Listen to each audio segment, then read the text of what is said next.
ल है गाइज म चाहिँ किरात पार्क आएँ। किरात पार्क पुग्नको लागि झापाको बुधबारे शान्तिनगर हुँदै मङ्गलबारे पुग्नुपर्छ। मङ्गलबारेबाट सिधै उत्तरतर्फ लाग्दाखेरि पिचको बाटो छ।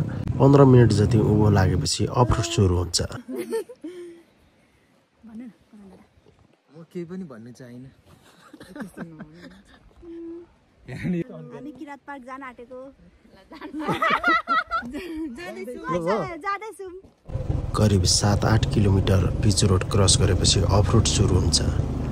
बाटो अफरोडै भए पनि यहाँको हरियाली दृश्यहरूले मनै आनन्दित हुने रहेछ। किरात पार्क मङ्गलबारे शान्तिनगरबाट करिब 26-27 किलोमिटर उत्तरतर्फ रहेको छ।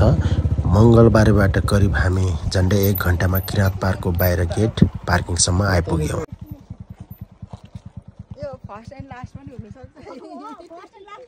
ल अहिले चाहिँ हामी यहाँ किरात पार्कको नजिकै आइपुगेको छौँ। बाइक चाहिँ यहीँसम्म आउँदो रहेछ। यता घुमाइदिएर देखाइदियो त यहाँ बाइक चाहिँ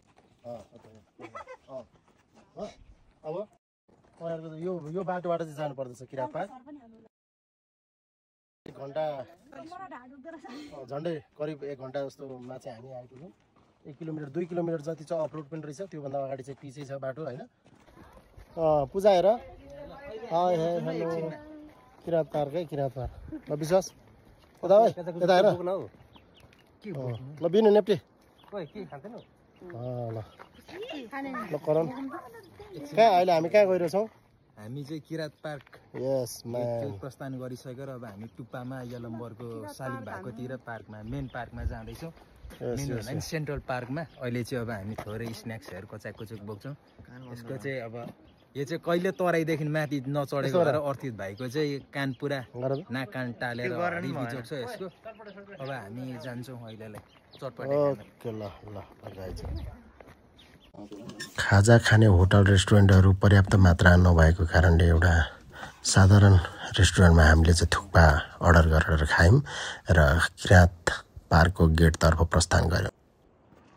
यस्तो रमणीय ठाउँ छ तपाईँहरूको यहाँ चाहिँ है। खाजा हामीले यही कटेजमा खायौँ। सानो कटेज रहेछ ठिकैको यहाँनिर खायौँ। हामी चाहिँ भर्खर किरात पार्क आइसकेको छौँ। तपाईँले हेर्नु सक्नुहुन्छ यहाँ यति राम्रो राम्रो फुलहरू छ।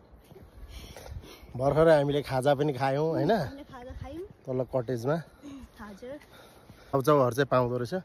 चटपटे सुकुटीहरू त्यस्तो पाउँदो रहेछ। फुलबारी नै फुलबारी छ। ल हेर्नुहोस् यहाँ माथि चढिसकेपछि है एकदम रमणीय छ ठाउँ। यता हुस्सु एकछिनमा घाम लाग्ने एकछिनमा हुस्सु आउने हुँदो रहेछ यहाँ चाहिँ।